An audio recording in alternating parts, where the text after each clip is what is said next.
Hello guys, if you want to speak English confidently, if you want to speak English in advanced way, how can you speak? Which thing you must know so that you will able to speak?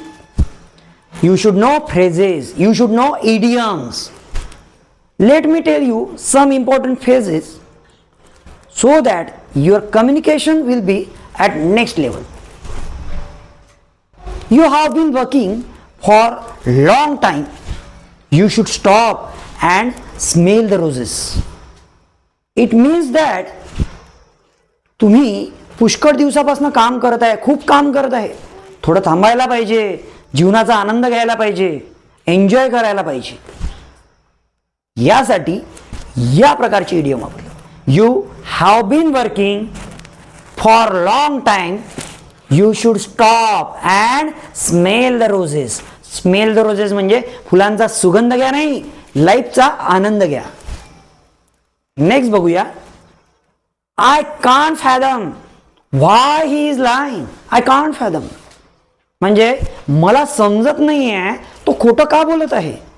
Fathom it means that I can't realize, I can't understand why he is lying. Next, wake up and smell the coffee.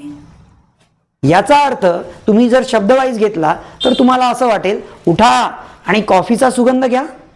नाही, wake up जागे व्हा, परिस्थितीचा सामना करा, वास्तव काय आहे ते समजून घ्या. That is nothing but the wake up and smell the coffee. Next बघूया.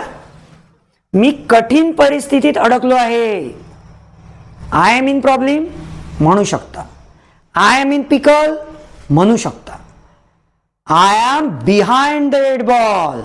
It means that I am behind the eight ball means मी प्रॉब्लेम मध्ये आहे, मी कठीण परिस्थितीत अडकलो आहे, कोणीतरी माझी मदत करा.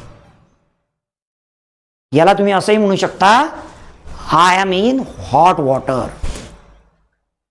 नेक्स्ट बघूया. Do you want to piece of me? Hey, do you want to piece of me? क्या तुम मुझसे झगड़ा करना चाहते हो? तुम मुझसे फाइट करना चाहते हो क्या? Do you want to piece of me? तुम्हाला जर विचारायचं असेल की तुला माझ्याशी भांडण करायचं आहे का, तुम मुझसे झगड़ना चाहते हो क्या, तर तुम्ही म्हणू शकता Do you want to piece of me? Next, आता संधी निघून गेली आहे. तुमच्याकडे जी अपॉर्च्युनिटी होती, जो काही चान्स होता तुमच्याकडे, तो निघून गेला आहे. You miss the opportunity. हे बेसिक झालं, बोर झालं. Now you have to say in advance tone, the ship has sailed. The ship has sailed म्हणजे जी काही तुमच्याकडे संधी होती ती निघून गेली आहे, आता राहिलेली नाहीये. नेक्स्ट, माझ्यावर राग काढू नकोस. Don't angry at me. Basic झालं, बोर झालं. ऍडव्हान्स टोन मध्ये कसं बोलायचं. Don't lash out at me. Don't lash out at me. ए माझ्यावर राग नको. Don't lash out at me, otherwise I will beat you. जर तू माझ्यावर राग काढशील तर मी तुला मारणार. नेक्स्ट, आधी माझं ऐकून घे यार. आपण म्हणतो ना आधी माझं ऐकून घे. बेसिक मध्ये कसं म्हणायचं, लिसन टू मी, हिअर मी. इथे ऍडव्हान्स टोन मध्ये हिअर मी आउट. हे here me out first. Next, रोजचं तेच काम, तेच कमाई, तेच पैसे. Another day another dollar. It means that रोजचं तेच काम कंटाळवानं, तेच कमाई, तेच पैसे. नेक्स्ट, स्वतःची किंमत ओळख. तू हिऱ्यासारखा आहेस, स्वतःची किंमत ओळख. Know your worth. नो म्हणजे माहीत करून घे, वर्थ म्हणजे किंमत. नो युअर वर्थ, स्वतःची किंमत ओळख. नेक्स्ट, यापेक्षा चांगलं कधीच नव्हतं. यापेक्षा चांगली परिस्थिती कधीच नव्हती. It has never been better. It has never been better than that. त्या परिस्थितीपेक्षा सुद्धा चांगली परिस्थिती कधीच नव्हती. नेक्स्ट, मी पूर्णपणे थकलेलो आहे. आय एम पूर्णपणे थकलेलो आहे.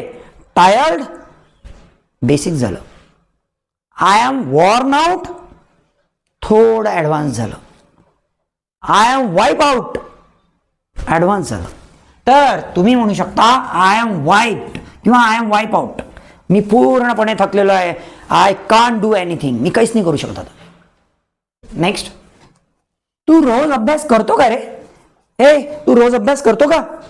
How can you ask do you study daily? कोणालाही तुम्हाला विचारायचं असेल की तू कोणतंही काम रोज करतो का? तू रोज काम करतो का? Do you work daily? तू तुझ्या मम्माला मदत करतो का? Do you help your mother? In this tone you need to ask. काही काळजी करू नको रे बेटा. काही काळजी करू नको. Don't take load. तुम्ही नेहमी म्हणता नो वरीज. काळजी करू नकोस. No worries. चिंता करू नकोस. नेक्स्ट, मला समजलं. मला समजलाय. तुला काय? What do you mean to say I got it? I get it. I get it. I got it म्हणजे मला समजलं. In this way you can speak English flawlessly. So if you want to become a confident speaker, you must practice daily. Over the period of time, definitely you will become #1 speaker. So why are you waiting? Just start your English speaking journey now.